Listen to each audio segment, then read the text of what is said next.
সবাইকে সুপ্রভাত এবং নমস্কার জানিয়ে আজকে আরও একটা রান্নার ভিডিও নিয়ে হাজির হয়েছি। তো আমার গলাটার অবস্থা খুবই খারাপ, অনেক দিন বাদে আমি আজকে ভয়েস ওভার দিচ্ছি। আমি অনেক দিন ভিডিও বানাতে পারছি না, কারণ আমার শরীরটা খুবই খারাপ ছিল। মাঝে ওই ঠান্ডা কাশি জ্বর যেটা হয়ে থাকে, স্বাভাবিক ওয়েদার চেঞ্জ হচ্ছে তো দেখুন, আমি প্রথমে নিয়ে হাজির হয়েছি পনিরগুলোকে ভালো করে ভেজে নিলাম। ভেজে নিয়ে তুলে রেখে তার মধ্যে ডুমো ডুমো করে আলু কেটে ভেজে রেখেছি।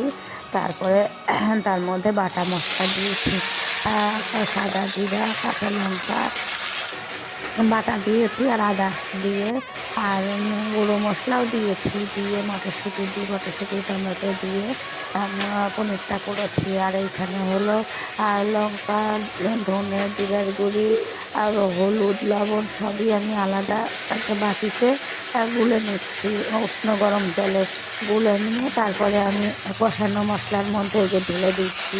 দিয়ে তারপরে এটাকে ভালো করে যতক্ষণ না তেল ছাড়বে ততক্ষণ ভালো করে কষিয়ে নিয়েছি। না কষালে তো কাঁচা গন্ধ বের হবে।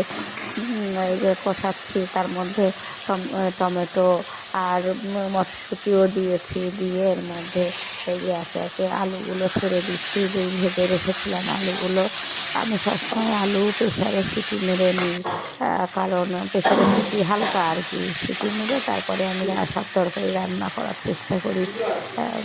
কোনো সুগারের সমস্যা নেই, তবুও যাতে না হয় সবসময় এই জন্য আলুর জলটা ফেলে নিয়ে তারপরে রান্না করি। এই যে দেখুন, আলুগুলো দিয়ে ভালো করে সাঁতলে নিয়ে এই যে পনিরগুলো একে একে ছেড়ে দিচ্ছি। দিয়ে ভালো করে এটাকে জলে দিয়ে গরম জল করে রেখে দিয়েছি পাশে। যেই গরম জলগুলো দিয়েছি, দিয়ে যে গরম মশলা দিচ্ছি আর ঘি গরম মশলা শেষে দিয়েছি। দিয়ে ভালো করে ফুটিয়ে নামিয়ে নিয়েছি। এই যে তারপরে গরম গরম রেডি মটরশুঁটি দিয়ে, আলু দিয়ে পনিরের তরকারি। তো আজ এই পর্যন্তই। আবার পরে আপনাদের সামনে অন্য রান্নার ভিডিও নিয়ে হাজির হব, ভয়েস ওভার দেবো। কতটা কী করতে পারবো জানি না, তবে আজ এই পর্যন্ত শেষ করছি। সবাইকে টাটা বলে।